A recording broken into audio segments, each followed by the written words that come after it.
Donald Trump exposes corruption. A 70-year-old veteran story that will leave you in shock. Donald Trump is no stranger to criticism. The entire nation has watched him navigate countless political battles, face heated debates, make controversial decisions, and stand firm in the face of opposition.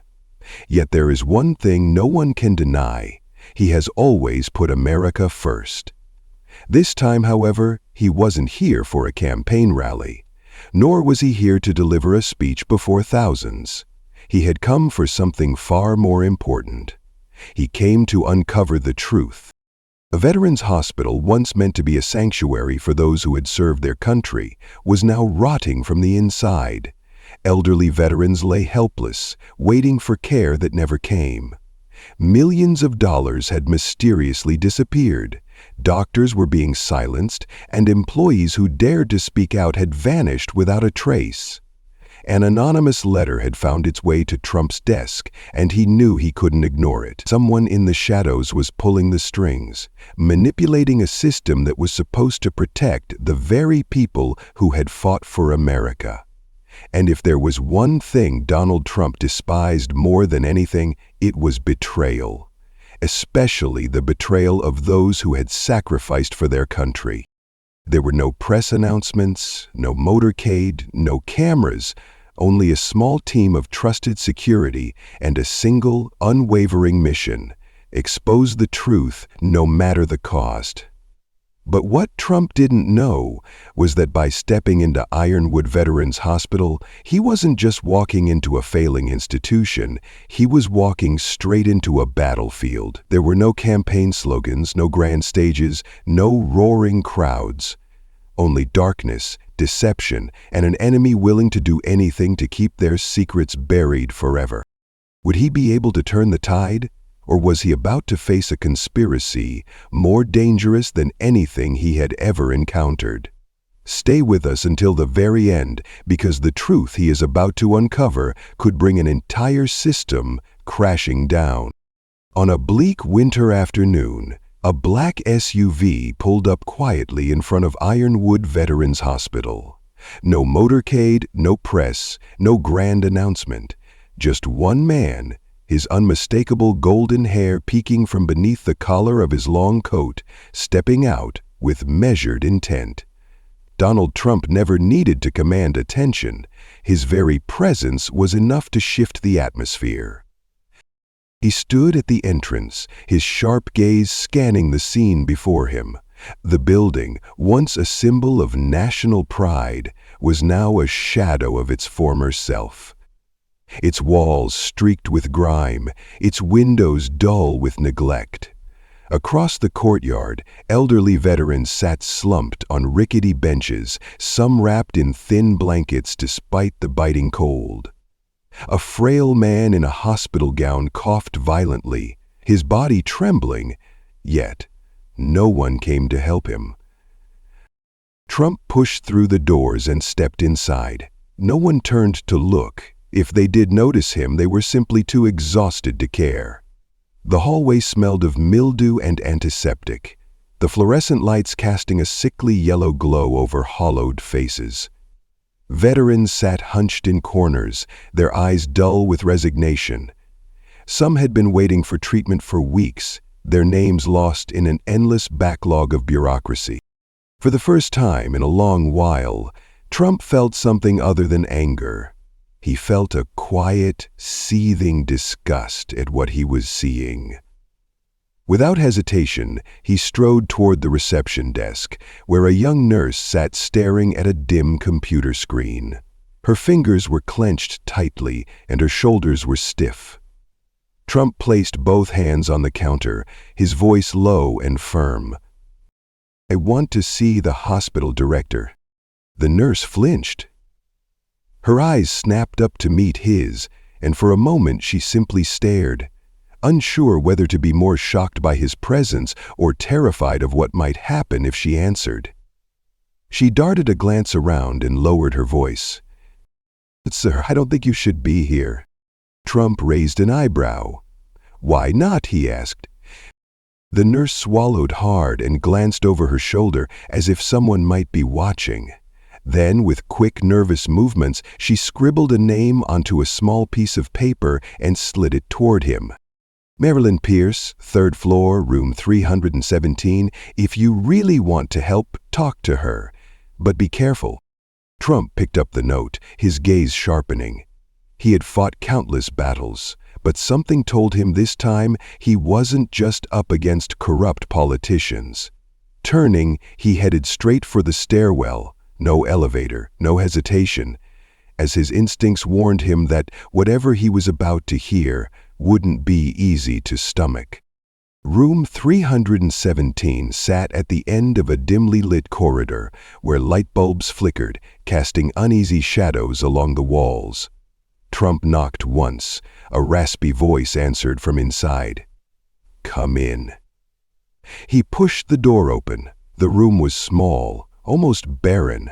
Sitting on the edge of a narrow hospital bed was a woman in her late 60s, her frame frail but her eyes still sharp, burning with a fire that refused to be extinguished. This was Marilyn Pierce, a veteran, a former military nurse who had served in Afghanistan and the author of the anonymous letter that had led him here. She studied him for a long moment, then let out a dry chuckle. "I never thought you'd actually come." Trump pulled up a chair and sat across from her, his expression unreadable. "I read your letter," he said. "Now tell me everything." Marilyn inhaled deeply, as if preparing herself for an old wound to be reopened, and then began to speak. Every word was like a blade, a story of soldiers abandoned and left to suffer in silence, a story of betrayal, not on the battlefield, but on the very soil they had sworn to protect. She spoke of veterans waiting for months, sometimes years, for medical care, while those with the right connections received immediate attention. She described how critical medications were being slashed and how essential medical equipment simply vanished, only to be sold on the black market. Trump listened in silence, his expression growing colder with every word.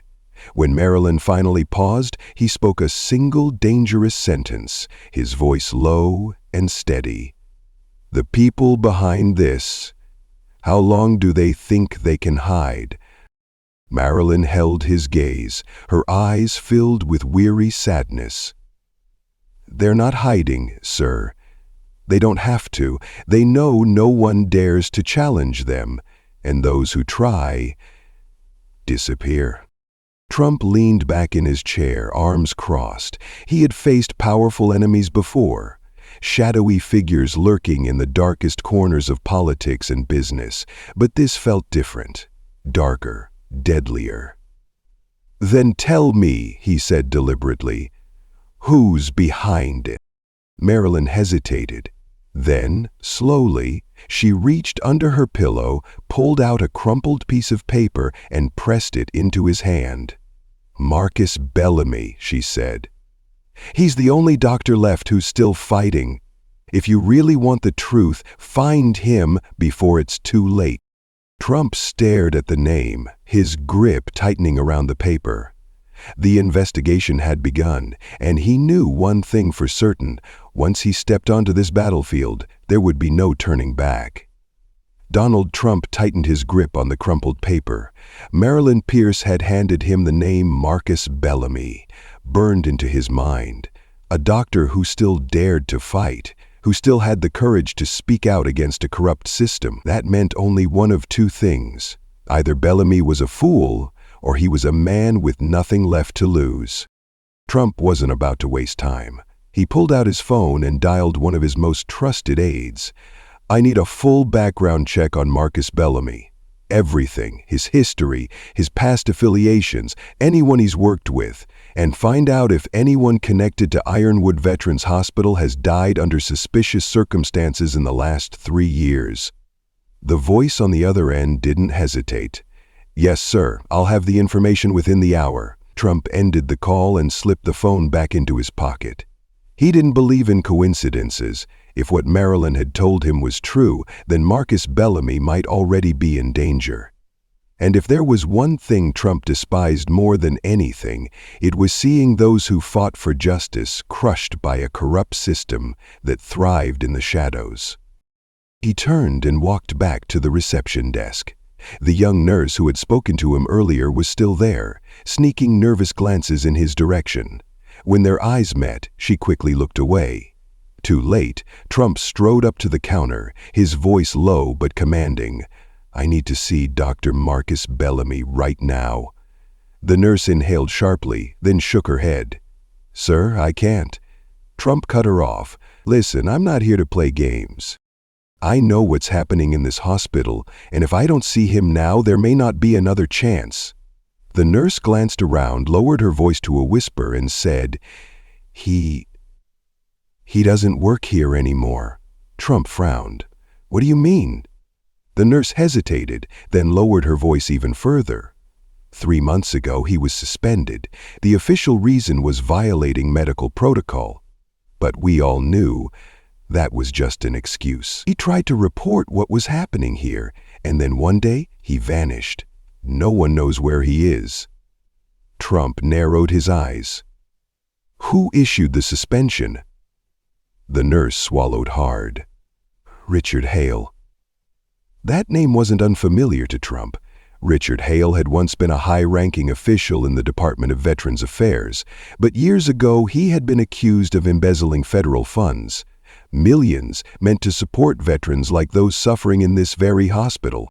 The case had never gone anywhere. No charges, no consequences, and instead of being held accountable, Hale had been reassigned here to Ironwood, a place where corruption could fester in the shadows unchecked. Trump let out a quiet, humorless chuckle.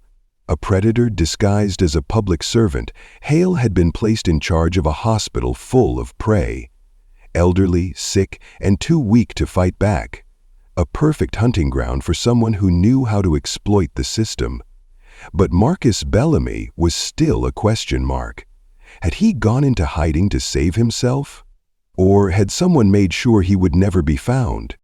Trump turned from the desk and strode toward the exit. A gust of cold wind cut through the air as he stepped outside, but he barely noticed.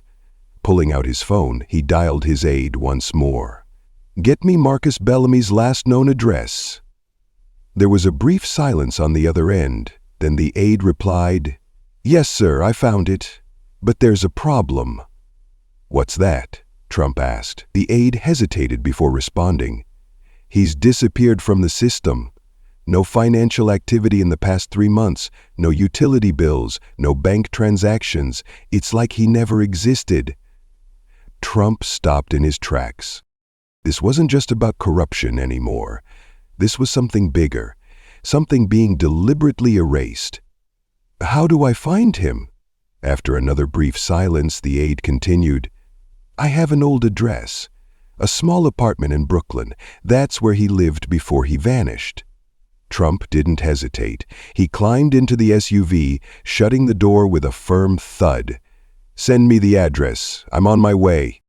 The investigation had truly begun, and if someone out there was working to bury the truth, they were about to learn something very important. Donald Trump didn't scare easily. The black SUV rolled silently through the damp streets of Brooklyn. The sky was heavy with dark clouds, the air thick with the promise of an oncoming storm. But Trump wasn't concerned with the weather. His mind was on Marcus Bellamy, the doctor who had dared to uncover the truth about Ironwood Veterans Hospital and had mysteriously vanished because of it. The SUV came to a stop in front of a run-down apartment building. Trump stepped out, his sharp gaze sweeping over the cracked walls, the boarded-up windows, and the broken streetlights flickering overhead. A bad feeling settled in his gut. If Bellamy had truly disappeared, there were only 2 possibilities. Either he had gone into hiding, or someone had made sure he would never be found. Trump walked up to apartment 3B. He knocked. Silence. He tried the handle. To his surprise, the door creaked open, revealing a dark, empty space. His instincts kicked in. Something was off. Trump stepped inside, his eyes scanning the dimly lit apartment. Dust coated every surface. The air was stale, thick with abandonment. It was clear that no one had lived here in weeks. But then, on a cluttered desk in the corner, papers were scattered everywhere. Medical files, patient records, financial reports from Ironwood. And a laptop sat open, its screen still glowing with a blinking cursor fixed on a command line. Trump moved closer, flipping through the pages. Names, numbers, transactions, until one sentence caught his eye, underlined repeatedly. $3,200,000 medical equipment contract does not exist. His expression hardened. This was it. Proof of embezzlement. Fake contracts, forged documents. Millions of dollars siphoned away while veterans lay in hospital beds, waiting for medicine that would never come.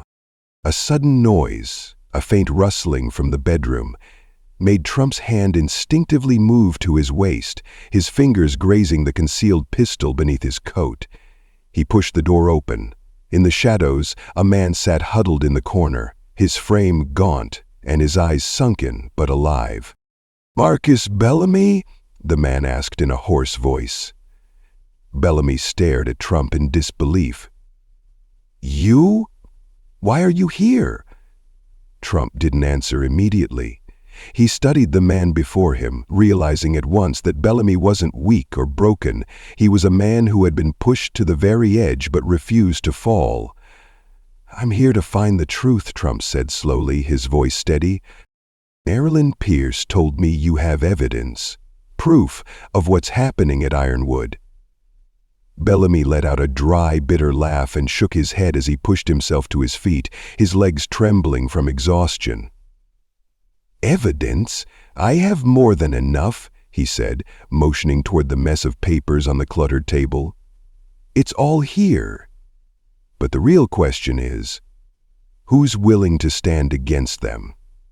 Trump folded his arms across his chest, his voice calm and unwavering. "I am." Bellamy froze, staring at Trump for a long moment. He had heard stories about this man, his stubbornness, his refusal to back down, but it was still hard to believe. A former president standing in the middle of a dingy apartment, walking straight into a conspiracy that could easily get him killed. Bellamy exhaled, then spoke in a dark, heavy tone. "Richard Hale, the hospital director. He's the one pulling the strings. He's not just embezzling federal funds. He's rigging patient lists, selling medicine and medical equipment on the black market, and anyone who questions him loses their job or disappears." Trump nodded. "This confirms everything I suspected." Bellamy lowered his voice, as if the walls themselves might be listening. 3 months ago, I found evidence of fraudulent contracts. Millions funneled into ghost accounts. I sent a report up the chain of command. No one responded. A week later, I got a message. "If you don't leave, you won't get a second chance." Trump's expression darkened. "Do you know who sent it?" Bellamy shook his head. "But that same night, 2 men followed me home. They didn't rob me, they didn't hurt me, they just warned me. Then they vanished." Trump was silent for a moment. He had seen this before. "This isn't just a threat. It's a message. They're watching you, and if you cross the line, you won't get another chance." Bellamy looked at Trump, his expression filled with quiet desperation. "I can't take them on alone. But if someone with power, with influence, could bring this into the light." Trump stepped forward and placed a firm hand on Bellamy's shoulder. "They won't get away with this. I need you. I need you to testify." Bellamy swallowed hard. "They'll kill me." Trump let out a slow, deliberate breath, then, with chilling certainty, said, "No one touches you while I'm here." A gust of wind rattled the old window, sending the curtains fluttering like ghostly figures in the dark. Outside, night had fallen.